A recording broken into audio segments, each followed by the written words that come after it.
Hi, this is Roshonda Buchanan with 2Unique magazine. I'm here with Miss Takenya Mims, author of the book and memoir, Four Marriages Before 40. Welcome, Kenya. Kenya? Hi, thank you. It is okay if I call you Kenya, right? Yes, absolutely. Takenya is a Memphis, Tennessee native. She now resides in Houston, Texas. She is a proud aunt of two nephews and is a godmother of four girls and three boys. The Four Marriages Before 40 is Takenya's first book and memoir. After reading this book, she wishes that many lives will be touched, healing will begin, and needed conversations will be had. She values her life's experiences and loves sharing her story with others. Mim's life has taught her that life is too short. Nothing is promised. To keep your circle small. Don't do anything you're not ready for and stay true to yourself. Her hobbies include organizing, reading, journaling, and watching the Golden Girls. Broken crayons still work is a saying that she continues to live by. So, welcome to Kenya. Thank you. Glad to be here. Yes. So let's get into what inspired you to write this book, Four Marriages Before 40. Basically, what inspired me was dealing with my last marriage, going through therapy, uncovering a lot of stuff that I didn't know. But in the midst of doing that, having conversations with my family and my sister, basically kind of brought the idea up of me to put it on paper, like everything that I've experienced so far. And in the sense of helping others that may be down the same path or not down the same path, but may just need assistance or I guess just seeing someone else go through something similar.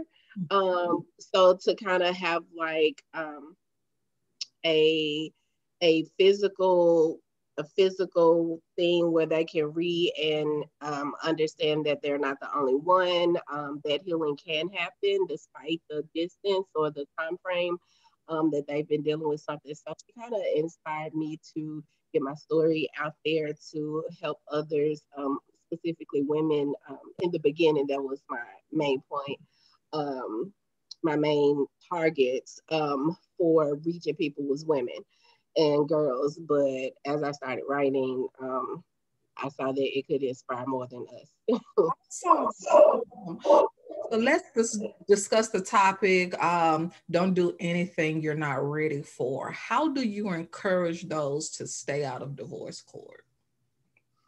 um, let's see. Don't do anything you're not ready for. Is something that I like. If I'm giving advice, I would say don't do anything you're not ready for, because usually there's a gut feeling that's telling you that it's not right in the beginning, but you kind of ignore it, because I did, and it resulted in divorce.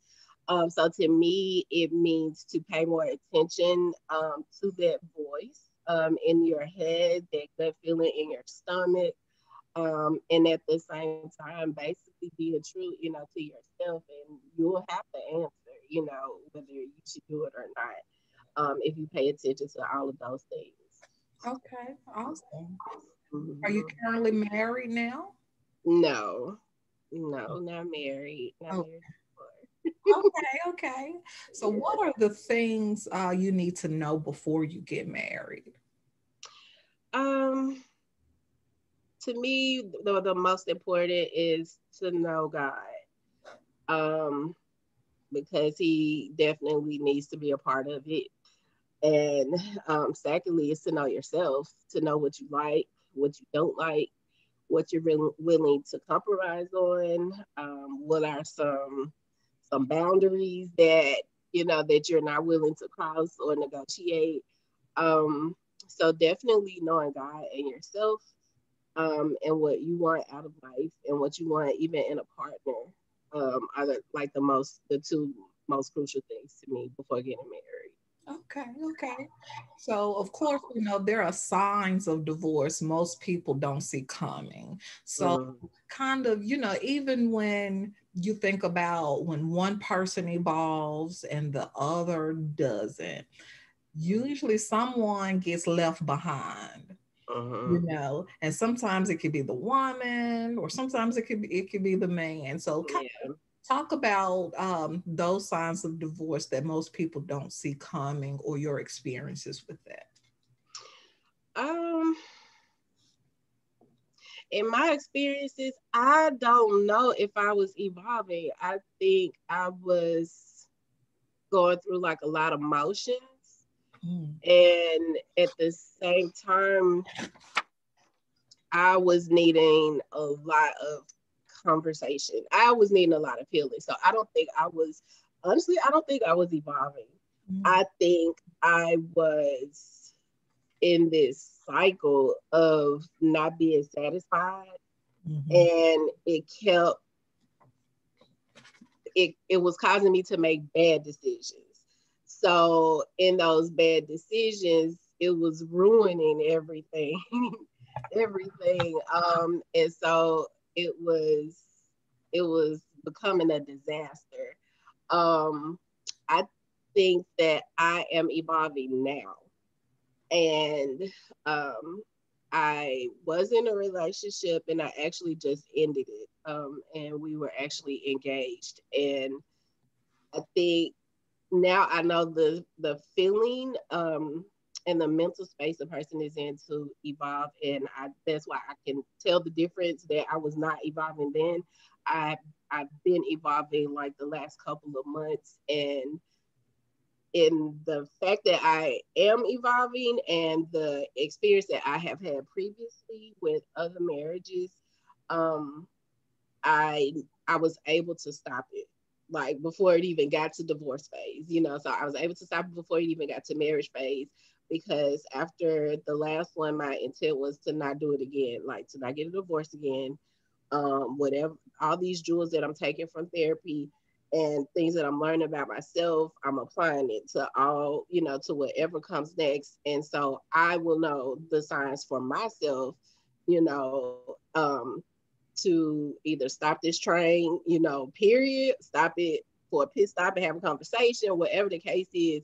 I knew the signs at that point. And so I feel like I'm evolving because I feel my mental status changing, my needs are changing, my my thoughts are changing, like everything is changing, and it's for the better to me, because I don't feel like I was evolving at all. Like in the past, I feel like it was just this crazy cycle of going back and forth, and it was becoming damaging, So okay.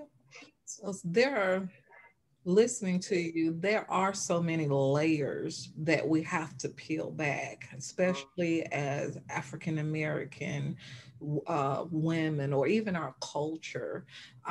Let's talk about, that trauma, depression, anxiety, addiction, you call it emotions, but when you get deep down into it, there's so many layers to peel back. And like you stated, we have to be able to really find ourselves before we can really give ourselves to anyone else.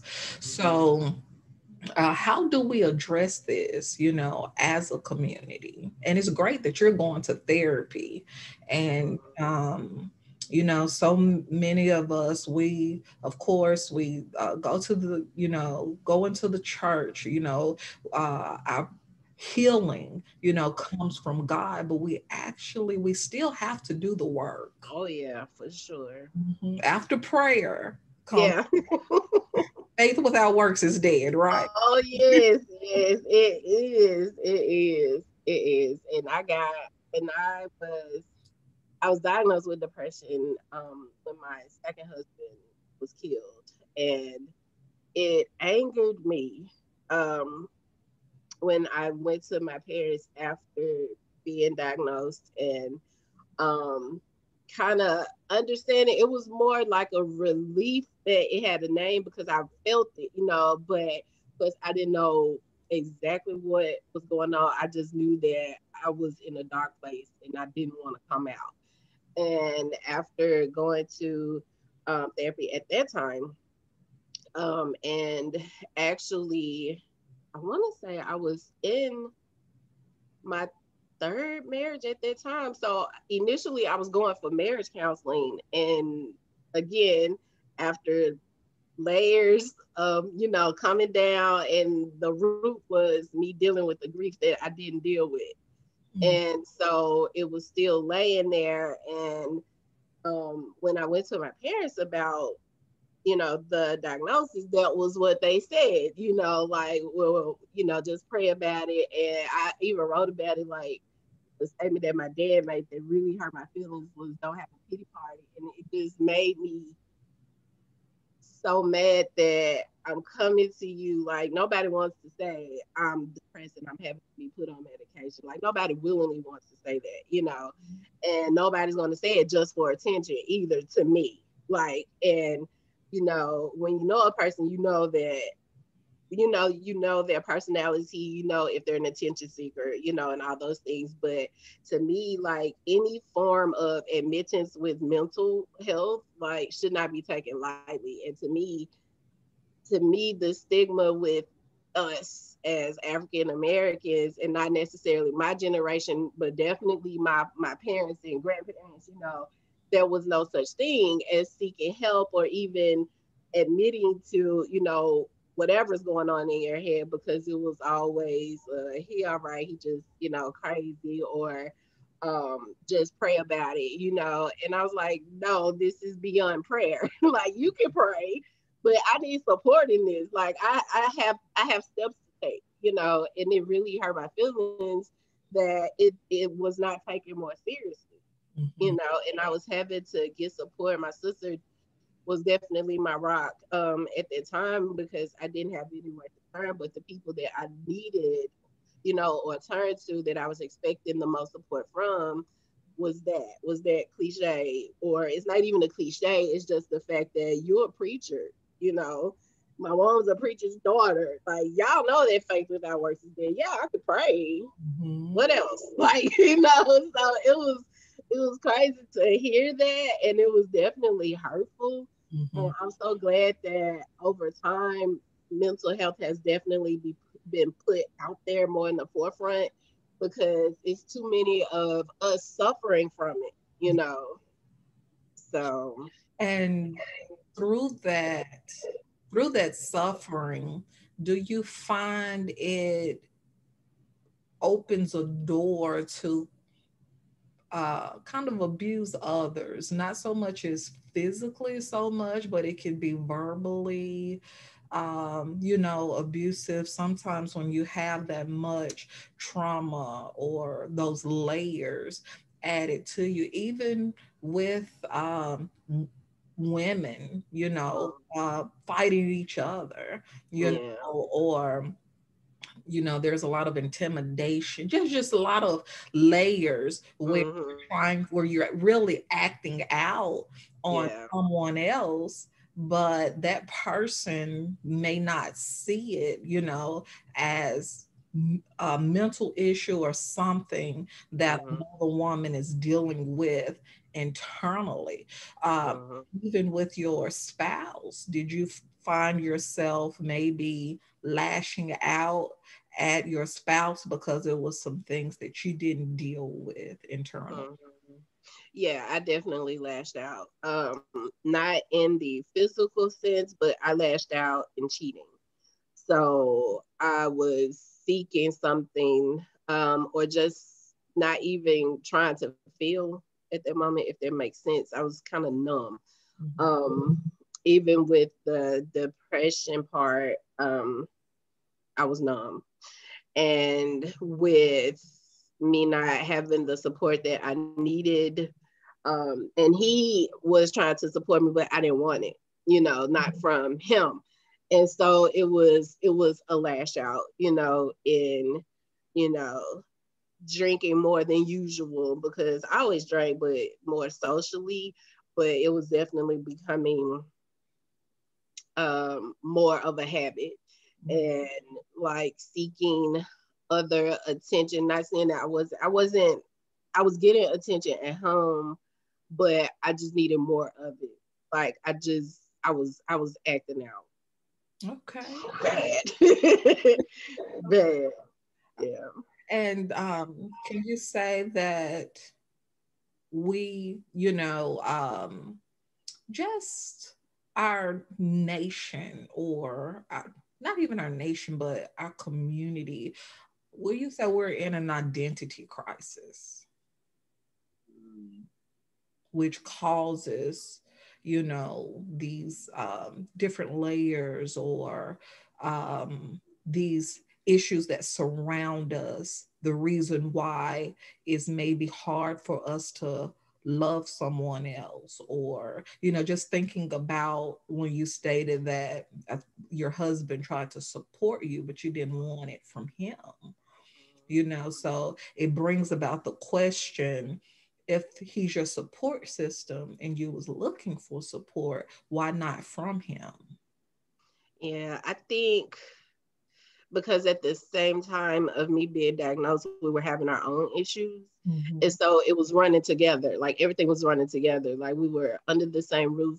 But because we were already having marital issues, Mhm. like I was already on that, like you get on my nerves. Like I really don't want to talk to you. Like, and then at the same time going to therapy and uncovering something else, like it was just stacked. And I was like, I don't even want to be in here. Like, and so it made me turn completely away. Mhm. And it's, I feel like I had an identity issue like for a long time.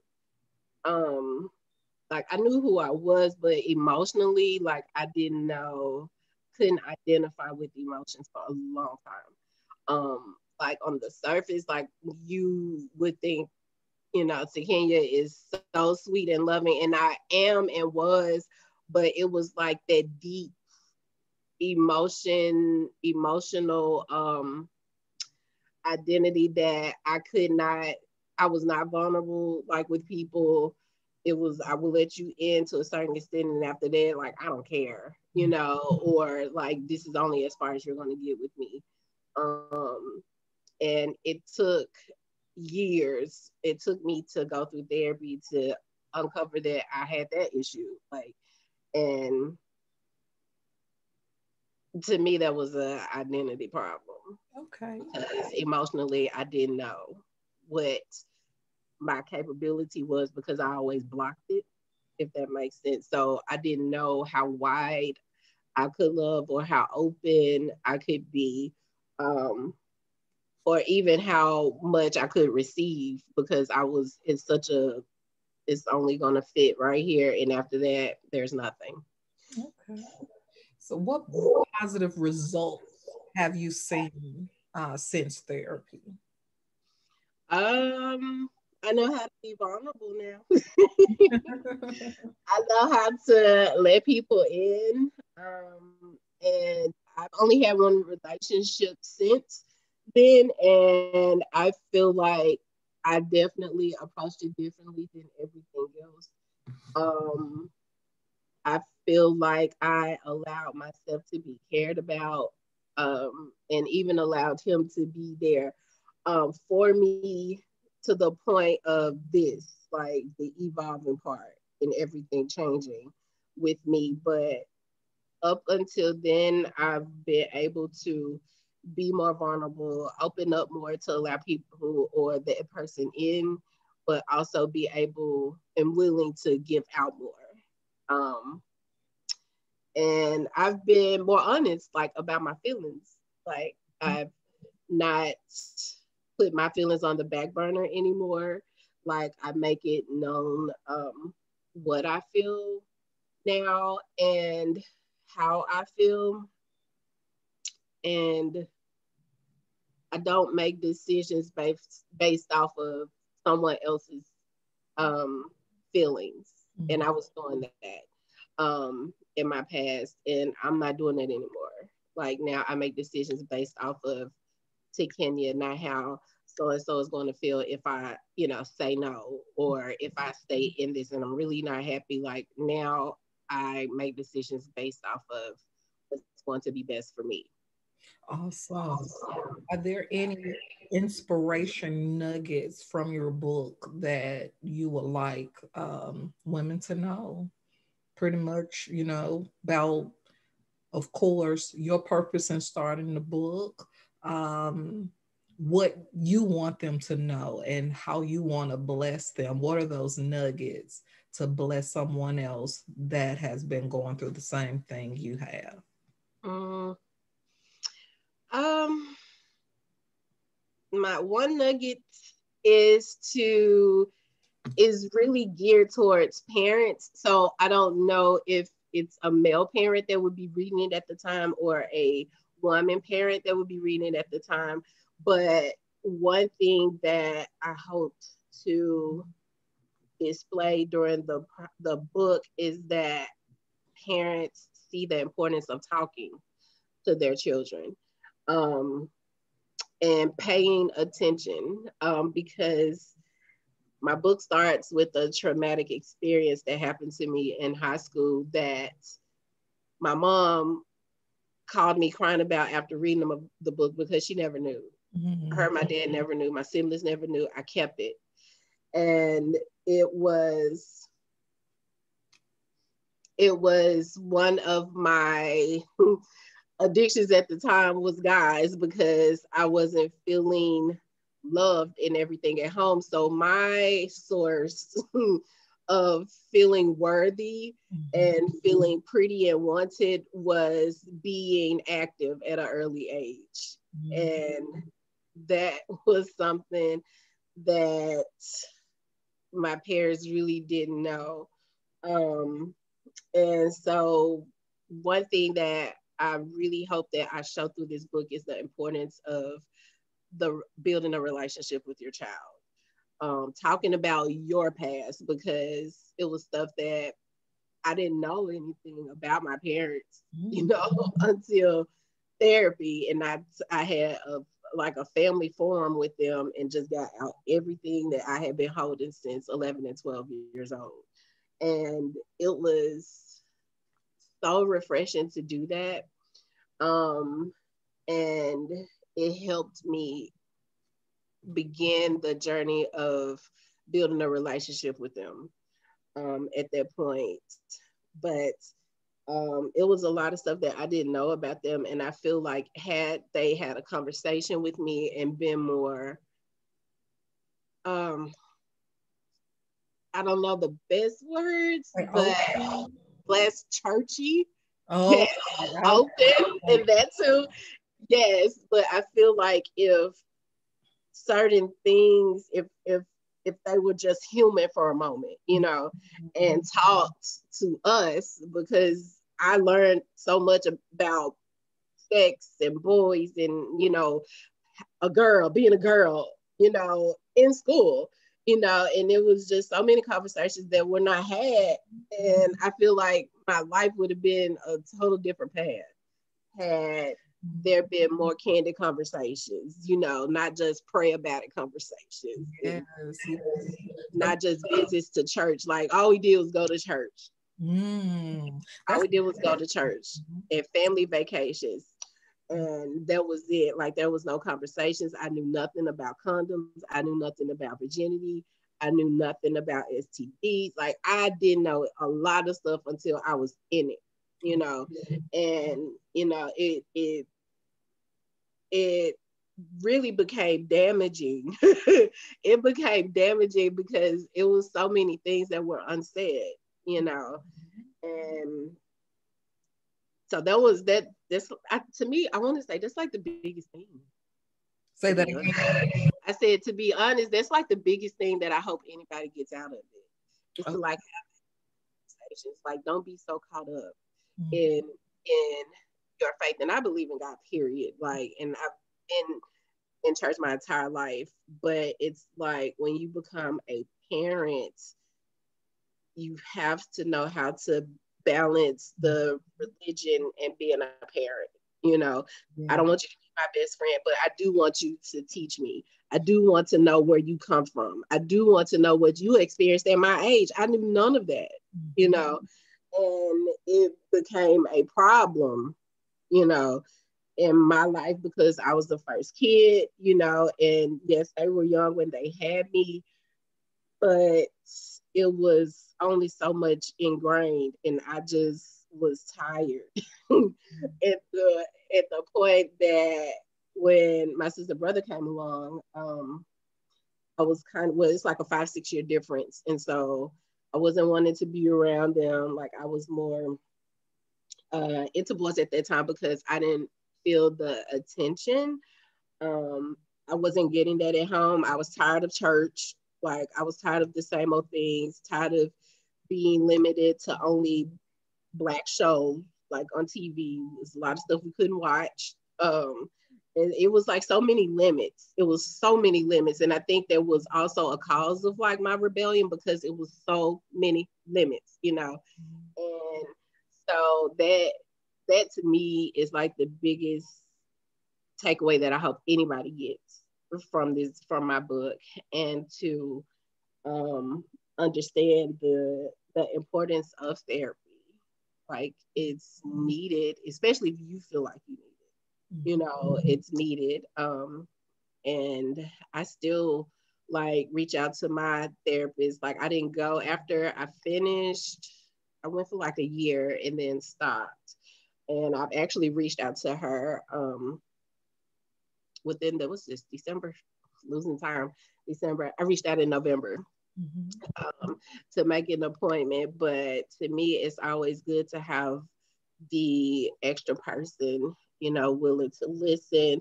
But the one thing, and I also mentioned it in my book, that I reached a point of determination. Like once I made up in my mind to go to therapy, because the first two that I had, they were trash. Like it was so crazy. Like it was, I was like, you guys are not even, it's like they were like they once one of them heard like I was a widow at some point, it was like zone in on grief. And I'm like, but this is not where I am right now. Like this is not that. And it was like that's all she focused on. Then the other one was it was weird.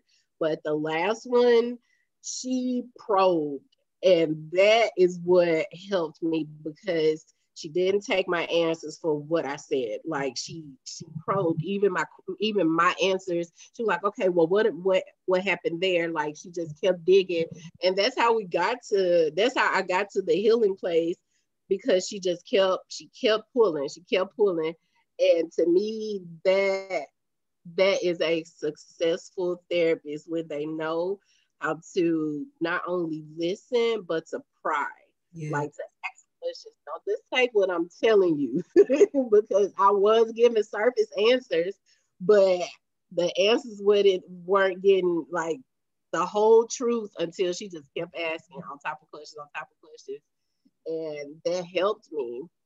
And it helped me get to the place that I am. It helped me get to the relationship that I have with my parents now, you know. And so therapy to me is very important. Mm-hmm. So That's many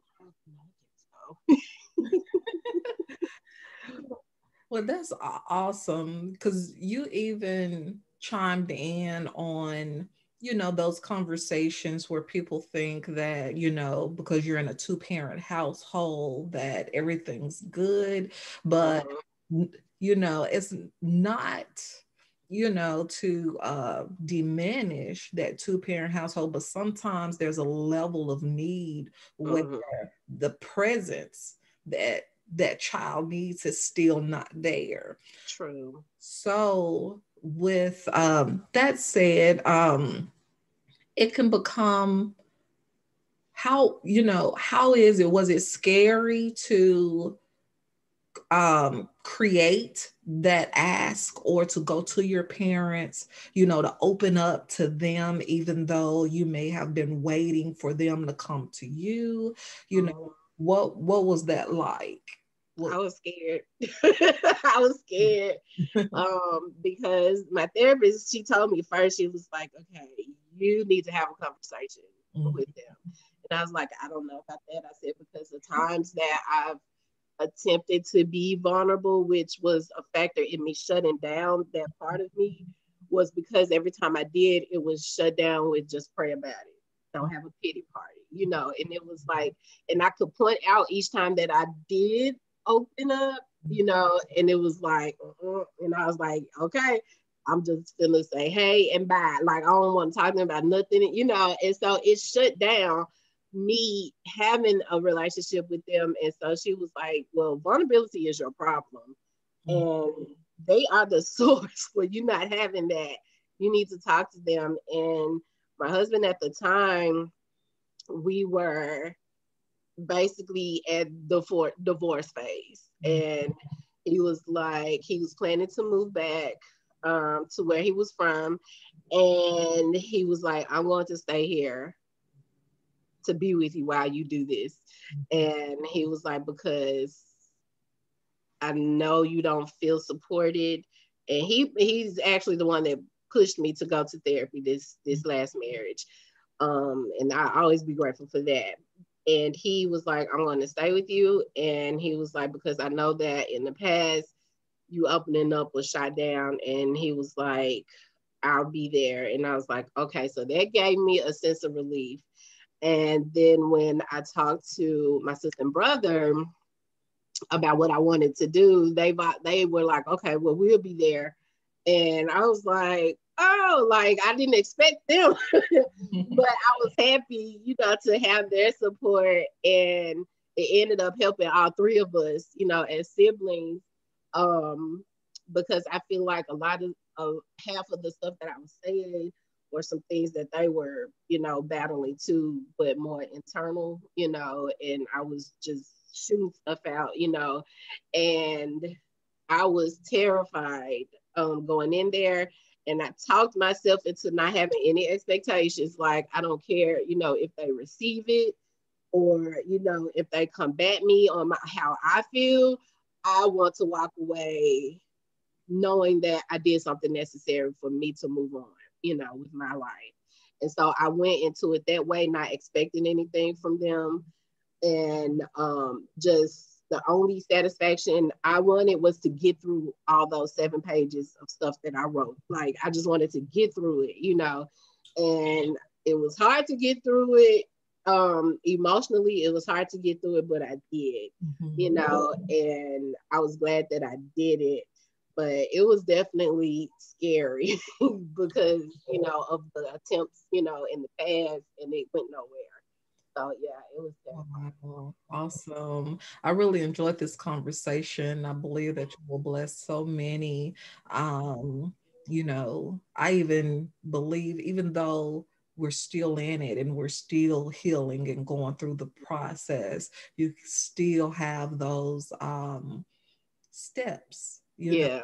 that you take, but you're further along than someone else is who Mm-hmm. could literally pull up, Yeah. with you to help out of those situations. So thank you so much for speaking with me on today. Do you have a book, near you that you can share? Oh yeah. This is the proof copy. So ignore that. Ignore that line. But this is the book for marriages before 40. And Awesome. this is the cover, and this is the back of it. Nice. Yeah. Where can we get the book? The book is available on my website, which is simplykenya.me. And it's also available on Amazon and Barnes and Noble. Awesome. And what are some of your social media tags? My social media, I don't have a Facebook page. But outside of my website, I do have an Instagram page, which is simply Kenya underscore author. Okay, okay. Yeah. Awesome. Well, thank you so much for being here with 2Unique. That is our time. And Thank you. yes, so you will be a blessing to many. So you have a great day. Thank you. You too. Thank you for the opportunity. Yes. Bye-bye. Bye.